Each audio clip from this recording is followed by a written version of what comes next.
ਸਿੱਖ American ਕਾਂਗਰੈਸ਼ਨਲ caucus ਦੇ ਕੋ-ਚੇਅਰਮੈਨ David ਜੀ ਵਲਾਦਾਓ ਨੇ 1984 ਦੀ ਸਿੱਖ ਨਸਲਕੁਸ਼ੀ ਨੂੰ ਮਾਨਤਾ ਦੇਣ ਅਤੇ ਇਸ ਦੁਖਾਂਤ ਦਿਵਸ ਨੂੰ ਮਨਾਉਣ ਲਈ ਮਤਾ ਪੇਸ਼ ਕੀਤਾ। ਉਹਨਾਂ ਵੱਲੋਂ ਪੇਸ਼ ਇਸ ਮਤੇ ਵਿੱਚ ਕਿਹਾ ਗਿਆ ਹੈ ਕਿ ਕੈਲੀਫੋਰਨੀਆ ਅਮਰੀਕਾ ਵਿੱਚ ਸਭ ਤੋਂ ਵੱਧ ਸਿੱਖ ਆਬਾਦੀ ਦਾ ਘਰ ਹੈ। ਅਫਸੋਸ ਦੀ ਗੱਲ ਹੈ ਕਿ ਬਹੁਤ ਸਾਰੇ ਸਿੱਖਾਂ ਨੂੰ 1984 ਦੇ ਸਿੱਖ ਨਸਲਕੁਸ਼ੀ ਦੇ ਦੌਰਾਨ ਪੂਰੇ ਇਤਿਹਾਸ ਵਿੱਚ ਉਹਨਾਂ ਦੇ ਧਾਰਮਿਕ ਵਿਸ਼ਵਾਸਾਂ ਲਈ ਨਿਸ਼ਾਨਾ ਬਣਾਇਆ ਗਿਆ। ਕਾਂਗਰਸਮੈਨ ਵਲਾਦਾਓ ਨੇ ਕਿਹਾ ਕਿ ਸੈਂਟਰਲ ਵੈਲੀ ਸਿੱਖ ਭਾਈਚਾਰੇ ਦਾ ਘਰ ਹੈ ਅਤੇ ਮੈਨੂੰ ਉਹਨਾਂ ਦੇ ਇਤਿਹਾਸ ਵਿੱਚ ਇਸ ਭਿਆਨਕ ਘਟਨਾ ਲਈ ਮਾਨਤਾ ਅਤੇ ਜਵਾਬਦੇਹੀ ਦੀ ਮੰਗ ਕਰਨ ਵਿੱਚ ਸਿੱਖਾਂ ਦੇ ਨਾਲ ਖੜੇ ਹੋਣ ਵਿੱਚ ਮਾਣ ਮਹਿਸੂਸ ਹੋ ਰਿਹਾ ਹੈ। ਇਹ ਮਤਾ ਇਸ ਦੁਖਾਂਤ ਨੂੰ ਯਾਦ ਕਰਨ ਅਤੇ ਆਪਣੇ ਵਿਸ਼ਵਾਸ ਦਾ ਅਭਿਆਸ ਕਰਦੇ ਹੋਏ ਆਪਣੀਆਂ ਜਾਨਾਂ ਗਵਾਉਣ ਵਾਲੇ ਨਿਰਦੋਸ਼ ਪੀੜਤਾਂ ਦੇ ਸਨਮਾਨ ਲਈ ਇੱਕ ਛੋਟਾ ਪਰ ਮਹੱਤਵਪੂਰਨ ਕਦਮ ਹੈ। ਕਾਂਗਰਸਮੈਨ ਕੋਸਟਾ ਨੇ ਕਿਹਾ ਕਿ ਇਹ ਉਸ ਭਿਆਨਕ ਪਲ ਨੂੰ ਪਛਾਣਨ ਦਾ ਸਮਾਂ ਹੈ ਜੋ ਸਾਡੇ ਸਿੱਖ ਭਾਈਚਾਰੇ ਨੇ ਅਨੁਭਵ ਕੀਤਾ ਹੈ।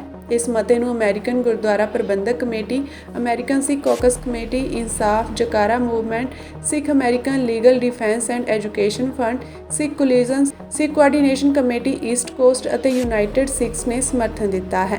ਸਿੱਖ ਸੰਸਥਾਵਾਂ ਦਾ ਕਹਿਣਾ ਹੈ ਕਿ ਇਹ ਮਤਾ ਨਿਆਂ ਅਤੇ ਸੱਚ ਲਈ ਸਾਡੀ ਚੱਲ ਰਹੀ ਖੋਜ ਵਿੱਚ ਇੱਕ ਮਹੱਤਵਪੂਰਨ ਪਲ ਦੀ ਨਿਸ਼ਾਨਦੇਹੀ ਕਰਦਾ ਹੈ। ਦੇਸ਼ ਭਰ ਦੀਆਂ ਸਿੱਖ ਧਾਰਮਿਕ ਸੰਸਥਾਵਾਂ ਦੀ ਨੁਮਾਇੰਦਗੀ ਕਰਨ ਵਾਲੀ ਅਮਰੀਕਨ ਗੁਰਦੁਆਰਾ ਪ੍ਰਬੰਧਕ ਕਮੇਟੀ ਨੇ 1984 ਦੇ ਸਿੱਖ ਨਸਲਕੁਸ਼ੀ ਦੌਰਾਨ ਹੋਏ ਅਤਿਆਚਾਰਾਂ ਨੂੰ ਮਾਨਤਾ ਦਿਵਾਉਣ ਲਈ ਲੰਮੇ ਸਮੇਂ ਤੋਂ ਵਕਾਲਤ ਕੀਤੀ ਹੈ।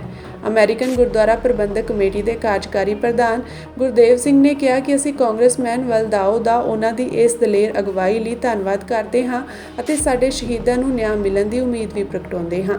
ਇਹ ਮਤਾ ਸਾਡੇ ਭਾਈਚਾਰੇ ਦੇ ਨਿਆਂ ਅਤੇ ਮਾਨਤਾ ਲਈ ਦਹਾਕਿਆਂ ਤੋਂ ਚੱਲ ਰਹੇ ਯਤਨਾਂ ਵਿੱਚ ਇੱਕ ਮੋੜ ਹੈ। ਬਹੁਤ ਲੰਮੇ ਸਮੇਂ ਤੋਂ 1984 ਦੀ ਭਿਆਨਕਤਾ ਵਿਸ਼ਵ ਪੱਧਰ ਤੇ ਲੁਕੀ ਹੋਈ ਹੈ। ਅੱਜ ਅਸੀਂ ਉਹਨਾਂ ਲੋਕਾਂ ਦੀ ਯਾਦ ਦਾ ਸਨਮਾਨ ਕਰਦੇ ਹਾਂ ਜਿਨ੍ਹਾਂ ਨੇ ਦੁੱਖ ਝੱਲੇ ਅਤੇ ਯਕੀਨੀ ਬਣਾਇਆ ਕਿ ਉਹਨਾਂ ਦੀ ਆਵਾਜ਼ ਨੂੰ ਕਦੇ ਵੀ ਬੰਦ ਨਹੀਂ ਕੀਤਾ ਜਾਵੇਗਾ। ਅਮਰੀਕਨ ਸਿੱਖ ਕੌਕਸ ਕਮੇਟੀ ਦੇ ਸੰਸਥਾਪਕ ਪ੍ਰਿਤਪਾਲ ਸਿੰਘ ਨੇ ਕਿਹਾ ਕਿ ਅਸੀਂ ਅਮਰੀਕੀ ਸਿੱਖ ਕਾਂਗਰੈਸ਼ਨਲ ਕੌਕਸ ਦੀ ਅਗਵਾਈ ਲਈ ਕਾਂਗਰਸਮੈਨ ਡੇਵਿਡ ਵਲਾਦਾਓ ਦਾ ਤਹਿ ਦਿਲੋਂ ਧੰਨਵਾਦ ਕਰਦੇ ਹਾਂ ਅਤੇ ਇਸ ਉਦੇਸ਼ ਨੂੰ ਅੱਗੇ ਵਧਾਉਣ ਲਈ ਸਿੱਖ ਅਮਰੀਕੀਆਂ ਅਤੇ ਦੁਨੀਆ ਭਰ ਦੇ ਸਿੱਖਾਂ ਲਈ ਜਵਾਬਦੇਹੀ ਅਤੇ ਤੰਦਰੁਸਤੀ ਵੱਲ ਇੱਕ ਮਹੱਤਵਪੂਰਨ ਕਦਮ ਦਰਸਾਉਂਦੇ ਹਾਂ। ਸਿੱਖ ਅਮਰੀਕਨ ਕਾਂਗਰੈਸ਼ਨਲ ਕੌਕਸ ਦੇ ਕੋ-ਚੇਅਰਮੈਨ ਡੇਵਿਡ ਜੀ ਵਲਾਦਾਓ ਨੇ 1984 ਦੀ ਸਿੱਖ ਨਸਲਕੁਸ਼ੀ ਨੂੰ ਮਾਨਤਾ ਦੇਣ ਅਤੇ ਇਸ ਦੁਖਾਂਤ ਦਿਵਸ ਨੂੰ ਮਨਾਉਣ ਲਈ ਮਤਾ ਪੇਸ਼ ਕੀਤਾ। ਉਹਨਾਂ ਵੱਲੋਂ ਪੇਸ਼ ਇਸ ਮਤੇ ਵਿੱਚ ਕਿਹਾ ਗਿਆ ਹੈ ਕਿ ਕੈਲੀਫੋਰਨੀਆ ਅਮਰੀਕਾ ਵਿੱਚ ਸਭ ਤੋਂ ਵੱਧ ਸਿੱਖ ਆਬਾਦੀ ਦਾ ਘਰ ਹੈ। ਅਫਸੋਸ ਦੀ ਗੱਲ ਹੈ ਕਿ ਬਹੁਤ ਸਾਰੇ ਸਿੱਖਾਂ ਨੂੰ 1984 ਦੇ ਸਿੱਖ ਨਸਲਕੁਸ਼ੀ ਦੇ ਦੌਰਾਨ ਪੂਰੇ ਇਤਿਹਾਸ ਵਿੱਚ ਉਹਨਾਂ ਦੇ ਧਾਰਮਿਕ ਵਿਸ਼ਵਾਸਾਂ ਲਈ ਨਿਸ਼ਾਨਾ ਬਣਾਇਆ ਗਿਆ। ਕਾਂਗਰਸਮੈਨ ਵਲਾਦਾਓ ਨੇ ਕਿਹਾ ਕਿ ਸੈਂਟਰਲ ਵੈਲੀ ਸਿੱਖ ਭਾਈਚਾਰੇ ਦਾ ਘਰ ਹੈ ਅਤੇ ਮੈਨੂੰ ਉਹਨਾਂ ਦੇ ਇਤਿਹਾਸ ਵਿੱਚ ਇਸ ਭਿਆਨਕ ਘਟਨਾ ਲਈ ਮਾਨਤਾ ਅਤੇ ਜਵਾਬਦੇਹੀ ਦੀ ਮੰਗ ਕਰਨ ਵਿੱਚ ਸਿੱਖਾਂ ਦੇ ਨਾਲ ਖੜੇ ਹੋਣ ਵਿੱਚ ਮਾਣ ਮਹਿਸੂਸ ਹੋ ਰਿਹਾ ਹੈ। ਇਹ ਮਤਾ ਇਸ ਦੁਖਾਂਤ ਨੂੰ ਯਾਦ ਕਰਨ ਅਤੇ ਆਪਣੇ ਵਿਸ਼ਵਾਸ ਦਾ ਅਭਿਆਸ ਕਰਦੇ ਹੋਏ ਆਪਣੀਆਂ ਜਾਨਾਂ ਗਵਾਉਣ ਵਾਲੇ ਨਿਰਦੋਸ਼ ਪੀੜਤਾਂ ਦੇ ਸਨਮਾਨ ਲਈ ਇੱਕ ਛੋਟਾ ਪਰ ਮਹੱਤਵਪੂਰਨ ਕਦਮ ਹੈ। ਕਾਂਗਰਸਮੈਨ ਕੋਸਟਾ ਨੇ ਕਿਹਾ ਕਿ ਇਹ ਉਸ ਭਿਆਨਕ ਪਲ ਨੂੰ ਪਛਾਣਨ ਦਾ ਸਮਾਂ ਹੈ ਜੋ ਸਾਡੇ ਸਿੱਖ ਭਾਈਚਾਰੇ ਨੇ ਅਨੁਭਵ ਕੀਤਾ ਹੈ। ਇਸ ਮਤੇ ਨੂੰ American Gurdwara Prabandhak committee, American Sikh caucus committee, Insaf Jakara movement, Sikh American legal defence and education fund, Sikh coalition, Sikh coordination committee east coast ਅਤੇ ਯੂਨਾਈਟਿਡ ਸਿੱਖਸ ਨੇ ਸਮਰਥਨ ਦਿੱਤਾ ਹੈ। ਸਿੱਖ ਸੰਸਥਾਵਾਂ ਦਾ ਕਹਿਣਾ ਹੈ ਕਿ ਇਹ ਮਤਾ ਨਿਆਂ ਅਤੇ ਸੱਚ ਲਈ ਸਾਡੀ ਚੱਲ ਰਹੀ ਖੋਜ ਵਿੱਚ ਇੱਕ ਮਹੱਤਵਪੂਰਨ ਪਲ ਦੀ ਨਿਸ਼ਾਨਦੇਹੀ ਕਰਦਾ ਹੈ। ਦੇਸ਼ ਭਰ ਦੀਆਂ ਸਿੱਖ ਧਾਰਮਿਕ ਸੰਸਥਾਵਾਂ ਦੀ ਨੁਮਾਇੰਦਗੀ ਕਰਨ ਵਾਲੀ ਅਮਰੀਕਨ ਗੁਰਦੁਆਰਾ ਪ੍ਰਬੰਧਕ ਕਮੇਟੀ ਨੇ 1984 ਦੇ ਸਿੱਖ ਨਸਲਕੁਸ਼ੀ ਦੌਰਾਨ ਹੋਏ ਅਤਿਆਚਾਰਾਂ ਨੂੰ ਮਾਨਤਾ ਦਿਵਾਉਣ ਲਈ ਲੰਮੇ ਸਮੇਂ ਤੋਂ ਵਕਾਲਤ ਕੀਤੀ ਹੈ। ਅਮਰੀਕਨ ਗੁਰਦੁਆਰਾ ਪ੍ਰਬੰਧਕ ਕਮੇਟੀ ਦੇ ਕਾਰਜਕਾਰੀ ਪ੍ਰਧਾਨ ਗੁਰਦੇਵ ਸਿੰਘ ਨੇ ਕਿਹਾ ਕਿ ਅਸੀਂ ਕਾਂਗਰਸਮੈਨ ਵਲਾਦਾਓ ਦਾ ਉਹਨਾਂ ਦੀ ਇਸ ਦਲੇਰ ਅਗਵਾਈ ਲਈ ਧੰਨਵਾਦ ਕਰਦੇ ਹਾਂ ਅਤੇ ਸਾਡੇ ਸ਼ਹੀਦਾਂ ਨੂੰ ਨਿਆਂ ਮਿਲਣ ਦੀ ਉਮੀਦ ਵੀ ਪ੍ਰਗਟਾਉਂਦੇ ਹਾਂ। ਇਹ ਮਤਾ ਸਾਡੇ ਭਾਈਚਾਰੇ ਦੇ ਨਿਆਂ ਅਤੇ ਮਾਨਤਾ ਲਈ ਦਹਾਕਿਆਂ ਤੋਂ ਚੱਲ ਰਹੇ ਯਤਨਾਂ ਵਿੱਚ ਇੱਕ ਮੋੜ ਹੈ। ਬਹੁਤ ਲੰਮੇ ਸਮੇਂ ਤੋਂ 1984 ਦੀ ਭਿਆਨਕਤਾ ਵਿਸ਼ਵ ਪੱਧਰ ਤੇ ਲੁਕੀ ਹੋਈ ਹੈ। ਅੱਜ ਅਸੀਂ ਉਹਨਾਂ ਲੋਕਾਂ ਦੀ ਯਾਦ ਦਾ ਸਨਮਾਨ ਕਰਦੇ ਹਾਂ ਜਿਨ੍ਹਾਂ ਨੇ ਦੁੱਖ ਝੱਲੇ ਅਤੇ ਯਕੀਨੀ ਬਣਾਇਆ ਕਿ ਉਹਨਾਂ ਦੀ ਆਵਾਜ਼ ਨੂੰ ਕਦੇ ਵੀ ਬੰਦ ਨਹੀਂ ਕੀਤਾ ਜਾਵੇਗਾ। ਅਮਰੀਕਨ ਸਿੱਖ ਕੌਕਸ ਕਮੇਟੀ ਦੇ ਸੰਸਥਾਪਕ ਪ੍ਰਿਤਪਾਲ ਸਿੰਘ ਨੇ ਕਿਹਾ ਕਿ ਅਸੀਂ ਅਮਰੀਕੀ ਸਿੱਖ ਕਾਂਗਰੈਸ਼ਨਲ ਕੌਕਸ ਦੀ ਅਗਵਾਈ ਲਈ ਕਾਂਗਰਸਮੈਨ ਡੇਵਿਡ ਵਲਾਦਾਓ ਦਾ ਤਹਿ ਦਿਲੋਂ ਧੰਨਵਾਦ ਕਰਦੇ ਹਾਂ ਅਤੇ ਇਸ ਉਦੇਸ਼ ਨੂੰ ਅੱਗੇ ਵਧਾਉਣ ਲਈ ਸਿੱਖ ਅਮਰੀਕੀਆਂ ਅਤੇ ਦੁਨੀਆ ਭਰ ਦੇ ਸਿੱਖਾਂ ਲਈ ਜਵਾਬਦੇਹੀ ਅਤੇ ਤੰਦਰੁਸਤੀ ਵੱਲ ਇੱਕ ਮਹੱਤਵਪੂਰਨ ਕਦਮ ਦਰਸਾਉਂਦੇ ਹਾਂ। ਸਿੱਖ ਅਮਰੀਕਨ ਕਾਂਗਰੈਸ਼ਨਲ ਕੌਕਸ ਦੇ ਕੋ-ਚੇਅਰਮੈਨ ਡੇਵਿਡ ਜੀ ਵਲਾਦਾਓ ਨੇ 1984 ਦੀ ਸਿੱਖ ਨਸਲਕੁਸ਼ੀ ਨੂੰ ਮਾਨਤਾ ਦੇਣ ਅਤੇ ਇਸ ਦੁਖਾਂਤ ਦਿਵਸ ਨੂੰ ਮਨਾਉਣ ਲਈ ਮਤਾ ਪੇਸ਼ ਕੀਤਾ। ਉਹਨਾਂ ਵੱਲੋਂ ਪੇਸ਼ ਇਸ ਮਤੇ ਵਿੱਚ ਕਿਹਾ ਗਿਆ ਹੈ ਕਿ ਕੈਲੀਫੋਰਨੀਆ ਅਮਰੀਕਾ ਵਿੱਚ ਸਭ ਤੋਂ ਵੱਧ ਸਿੱਖ ਆਬਾਦੀ ਦਾ ਘਰ ਹੈ।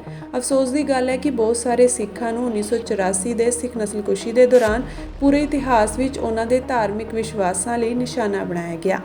ਕਾਂਗਰਸਮੈਨ ਵਲਾਦਾਓ ਨੇ ਕਿਹਾ ਕਿ ਸੈਂਟਰਲ ਵੈਲੀ ਸਿੱਖ ਭਾਈਚਾਰੇ ਦਾ ਘਰ ਹੈ ਅਤੇ ਮੈਨੂੰ ਉਹਨਾਂ ਦੇ ਇਤਿਹਾਸ ਵਿੱਚ ਇਸ ਭਿਆਨਕ ਘਟਨਾ ਲਈ ਮਾਨਤਾ ਅਤੇ ਜਵਾਬਦੇਹੀ ਦੀ ਮੰਗ ਕਰਨ ਵਿੱਚ ਸਿੱਖਾਂ ਦੇ ਨਾਲ ਖੜੇ ਹੋਣ ਵਿੱਚ ਮਾਣ ਮਹਿਸੂਸ ਹੋ ਰਿਹਾ ਹੈ। ਇਹ ਮਤਾ ਇਸ ਦੁਖਾਂਤ ਨੂੰ ਯਾਦ ਕਰਨ ਅਤੇ ਆਪਣੇ ਵਿਸ਼ਵਾਸ ਦਾ ਅਭਿਆਸ ਕਰਦੇ ਹੋਏ ਆਪਣੀਆਂ ਜਾਨਾਂ ਗਵਾਉਣ ਵਾਲੇ ਨਿਰਦੋਸ਼ ਪੀੜਤਾਂ ਦੇ ਸਨਮਾਨ ਲਈ ਇੱਕ ਛੋਟਾ ਪਰ ਮਹੱਤਵਪੂਰਨ ਕਦਮ ਹੈ। ਕਾਂਗਰਸਮੈਨ ਕੋਸਟਾ ਨੇ ਕਿਹਾ ਕਿ ਇਹ ਉਸ ਭਿਆਨਕ ਪਲ ਨੂੰ ਪਛਾਣਨ ਦਾ ਸਮਾਂ ਹੈ ਜੋ ਸਾਡੇ ਸਿੱਖ ਭਾਈਚਾਰੇ ਨੇ ਅਨੁਭਵ ਕੀਤਾ ਹੈ। ਇਸ ਮਤੇ ਨੂੰ American Gurdwara Prabandhak committee, American Sikh caucus committee, Insaf Jakara movement, Sikh American legal defence and education fund, Sikh coalition, Sikh coordination committee east coast ਅਤੇ ਯੂਨਾਈਟਿਡ ਸਿੱਖਸ ਨੇ ਸਮਰਥਨ ਦਿੱਤਾ ਹੈ। ਸਿੱਖ ਸੰਸਥਾਵਾਂ ਦਾ ਕਹਿਣਾ ਹੈ ਕਿ ਇਹ ਮਤਾ ਨਿਆਂ ਅਤੇ ਸੱਚ ਲਈ ਸਾਡੀ ਚੱਲ ਰਹੀ ਖੋਜ ਵਿੱਚ ਇੱਕ ਮਹੱਤਵਪੂਰਨ ਪਲ ਦੀ ਨਿਸ਼ਾਨਦੇਹੀ ਕਰਦਾ ਹੈ। ਦੇਸ਼ ਭਰ ਦੀਆਂ ਸਿੱਖ ਧਾਰਮਿਕ ਸੰਸਥਾਵਾਂ ਦੀ ਨੁਮਾਇੰਦਗੀ ਕਰਨ ਵਾਲੀ ਅਮਰੀਕਨ ਗੁਰਦੁਆਰਾ ਪ੍ਰਬੰਧਕ ਕਮੇਟੀ ਨੇ 1984 ਦੇ ਸਿੱਖ ਨਸਲਕੁਸ਼ੀ ਦੌਰਾਨ ਹੋਏ ਅਤਿਆਚਾਰਾਂ ਨੂੰ ਮਾਨਤਾ ਦਿਵਾਉਣ ਲਈ ਲੰਮੇ ਸਮੇਂ ਤੋਂ ਵਕਾਲਤ ਕੀਤੀ ਹੈ। ਅਮਰੀਕਨ ਗੁਰਦੁਆਰਾ ਪ੍ਰਬੰਧਕ ਕਮੇਟੀ ਦੇ ਕਾਰਜਕਾਰੀ ਪ੍ਰਧਾਨ ਗੁਰਦੇਵ ਸਿੰਘ ਨੇ ਕਿਹਾ ਕਿ ਅਸੀਂ ਕਾਂਗਰਸਮੈਨ ਵਲਾਦਾਓ ਦਾ ਉਹਨਾਂ ਦੀ ਇਸ ਦਲੇਰ ਅਗਵਾਈ ਲਈ ਧੰਨਵਾਦ ਕਰਦੇ ਹਾਂ ਅਤੇ ਸਾਡੇ ਸ਼ਹੀਦਾਂ ਨੂੰ ਨਿਆਂ ਮਿਲਣ ਦੀ ਉਮੀਦ ਵੀ ਪ੍ਰਗਟਾਉਂਦੇ ਹਾਂ।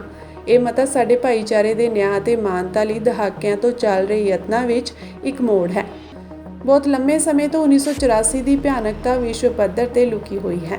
ਅੱਜ ਅਸੀਂ ਉਹਨਾਂ ਲੋਕਾਂ ਦੀ ਯਾਦ ਦਾ ਸਨਮਾਨ ਕਰਦੇ ਹਾਂ ਜਿਨ੍ਹਾਂ ਨੇ ਦੁੱਖ ਝੱਲੇ ਅਤੇ ਯਕੀਨੀ ਬਣਾਇਆ ਕਿ ਉਹਨਾਂ ਦੀ ਆਵਾਜ਼ ਨੂੰ ਕਦੇ ਵੀ ਬੰਦ ਨਹੀਂ ਕੀਤਾ ਜਾਵੇਗਾ। ਅਮਰੀਕਨ ਸਿੱਖ ਕੌਕਸ ਕਮੇਟੀ ਦੇ ਸੰਸਥਾਪਕ ਪ੍ਰਿਤਪਾਲ ਸਿੰਘ ਨੇ ਕਿਹਾ ਕਿ ਅਸੀਂ ਅਮਰੀਕੀ ਸਿੱਖ ਕਾਂਗਰੈਸ਼ਨਲ ਕੌਕਸ ਦੀ ਅਗਵਾਈ ਲਈ ਕਾਂਗਰਸਮੈਨ ਡੇਵਿਡ ਵਲਾਦਾਓ ਦਾ ਤਹਿ ਦਿਲੋਂ ਧੰਨਵਾਦ ਕਰਦੇ ਹਾਂ ਅਤੇ ਇਸ ਉਦੇਸ਼ ਨੂੰ ਅੱਗੇ ਵਧਾਉਣ ਲਈ ਸਿੱਖ ਅਮਰੀਕੀਆਂ ਅਤੇ ਦੁਨੀਆ ਭਰ ਦੇ ਸਿੱਖਾਂ ਲਈ ਜਵਾਬਦੇਹੀ ਅਤੇ ਤੰਦਰੁਸਤੀ ਵੱਲ ਇੱਕ ਮਹੱਤਵਪੂਰਨ ਕਦਮ ਦਰਸਾਉਂਦੇ ਹਾਂ। ਸਿੱਖ ਅਮਰੀਕਨ ਕਾਂਗਰੈਸ਼ਨਲ ਕੌਕਸ ਦੇ ਕੋ-ਚੇਅਰਮੈਨ ਡੇਵਿਡ ਜੀ ਵਲਾਦਾਓ ਨੇ 1984 ਦੀ ਸਿੱਖ ਨਸਲਕੁਸ਼ੀ ਨੂੰ ਮਾਨਤਾ ਦੇਣ ਅਤੇ ਇਸ ਦੁਖਾਂਤ ਦਿਵਸ ਨੂੰ ਮਨਾਉਣ ਲਈ ਮਤਾ ਪੇਸ਼ ਕੀਤਾ।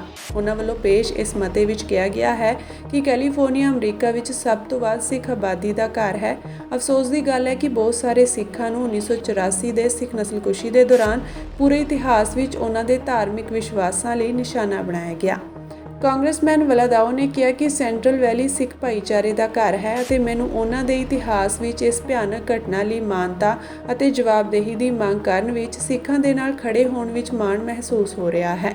ਇਹ ਮਤਾ ਇਸ ਦੁਖਾਂਤ ਨੂੰ ਯਾਦ ਕਰਨ ਅਤੇ ਆਪਣੇ ਵਿਸ਼ਵਾਸ ਦਾ ਅਭਿਆਸ ਕਰਦੇ ਹੋਏ ਆਪਣੀਆਂ ਜਾਨਾਂ ਗਵਾਉਣ ਵਾਲੇ ਨਿਰਦੋਸ਼ ਪੀੜਤਾਂ ਦੇ ਸਨਮਾਨ ਲਈ ਇੱਕ ਛੋਟਾ ਪਰ ਮਹੱਤਵਪੂਰਨ ਕਦਮ ਹੈ।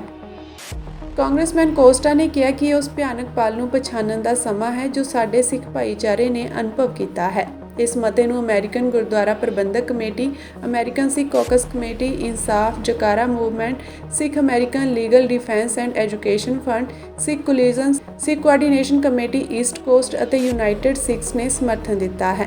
ਸਿੱਖ ਸੰਸਥਾਵਾਂ ਦਾ ਕਹਿਣਾ ਹੈ ਕਿ ਇਹ ਮਤਾ ਨਿਆਂ ਅਤੇ ਸੱਚ ਲਈ ਸਾਡੀ ਚੱਲ ਰਹੀ ਖੋਜ ਵਿੱਚ ਇੱਕ ਮਹੱਤਵਪੂਰਨ ਪਲ ਦੀ ਨਿਸ਼ਾਨਦੇਹੀ ਕਰਦਾ ਹੈ। ਦੇਸ਼ ਭਰ ਦੀਆਂ ਸਿੱਖ ਧਾਰਮਿਕ ਸੰਸਥਾਵਾਂ ਦੀ ਨੁਮਾਇੰਦਗੀ ਕਰਨ ਵਾਲੀ ਅਮਰੀਕਨ ਗੁਰਦੁਆਰਾ ਪ੍ਰਬੰਧਕ ਕਮੇਟੀ ਨੇ 1984 ਦੇ ਸਿੱਖ ਨਸਲਕੁਸ਼ੀ ਦੌਰਾਨ ਹੋਏ ਅਤਿਆਚਾਰਾਂ ਨੂੰ ਮਾਨਤਾ ਦਿਵਾਉਣ ਲਈ ਲੰਮੇ ਸਮੇਂ ਤੋਂ ਵਕਾਲਤ ਕੀਤੀ ਹੈ। ਅਮਰੀਕਨ ਗੁਰਦੁਆਰਾ ਪ੍ਰਬੰਧਕ ਕਮੇਟੀ ਦੇ ਕਾਰਜਕਾਰੀ ਪ੍ਰਧਾਨ ਗੁਰਦੇਵ ਸਿੰਘ ਨੇ ਕਿਹਾ ਕਿ ਅਸੀਂ ਕਾਂਗਰਸਮੈਨ ਵਲਾਦਾਓ ਦਾ ਉਹਨਾਂ ਦੀ ਇਸ ਦਲੇਰ ਅਗਵਾਈ ਲਈ ਧੰਨਵਾਦ ਕਰਦੇ ਹਾਂ ਅਤੇ ਸਾਡੇ ਸ਼ਹੀਦਾਂ ਨੂੰ ਨਿਆਂ ਮਿਲਣ ਦੀ ਉਮੀਦ ਵੀ ਪ੍ਰਗਟਾਉਂਦੇ ਹਾਂ। ਇਹ ਮਤਾ ਸਾਡੇ ਭਾਈਚਾਰੇ ਦੇ ਨਿਆਂ ਅਤੇ ਮਾਨਤਾ ਲਈ ਦਹਾਕਿਆਂ ਤੋਂ ਚੱਲ ਰਹੇ ਯਤਨਾਂ ਵਿੱਚ ਇੱਕ ਮੋੜ ਹੈ। ਬਹੁਤ ਲੰਮੇ ਸਮੇਂ ਤੋਂ 1984 ਦੀ ਭਿਆਨਕਤਾ ਵਿਸ਼ਵ ਪੱਧਰ ਤੇ ਲੁਕੀ ਹੋਈ ਹੈ। ਅੱਜ ਅਸੀਂ ਉਹਨਾਂ ਲੋਕਾਂ ਦੀ ਯਾਦ ਦਾ ਸਨਮਾਨ ਕਰਦੇ ਹਾਂ ਜਿਨ੍ਹਾਂ ਨੇ ਦੁੱਖ ਝੱਲੇ ਅਤੇ ਯਕੀਨੀ ਬਣਾਇਆ ਕਿ ਉਹਨਾਂ ਦੀ ਆਵਾਜ਼ ਨੂੰ ਕਦੇ ਵੀ ਬੰਦ ਨਹੀਂ ਕੀਤਾ ਜਾਵੇਗਾ। ਅਮਰੀਕਨ ਸਿੱਖ ਕੌਕਸ ਕਮੇਟੀ ਦੇ ਸੰਸਥਾਪਕ ਪ੍ਰਿਤਪਾਲ ਸਿੰਘ ਨੇ ਕਿਹਾ ਕਿ ਅਸੀਂ ਅਮਰੀਕੀ ਸਿੱਖ ਕਾਂਗਰੈਸ਼ਨਲ ਕੌਕਸ ਦੀ ਅਗਵਾਈ ਲਈ ਕਾਂਗਰਸਮੈਨ ਡੇਵਿਡ ਵਲਾਦਾਓ ਦਾ ਤਹਿ ਦਿਲੋਂ ਧੰਨਵਾਦ ਕਰਦੇ ਹਾਂ ਅਤੇ ਇਸ ਉਦੇਸ਼ ਨੂੰ ਅੱਗੇ ਵਧਾਉਣ ਲਈ ਸਿੱਖ ਅਮਰੀਕੀਆਂ ਅਤੇ ਦੁਨੀਆ ਭਰ ਦੇ ਸਿੱਖਾਂ ਲਈ ਜਵਾਬਦੇਹੀ ਅਤੇ ਤੰਦਰੁਸਤੀ ਵੱਲ ਇੱਕ ਮਹੱਤਵਪੂਰਨ ਕਦਮ ਦਰਸਾਉਂਦੇ ਹਾਂ।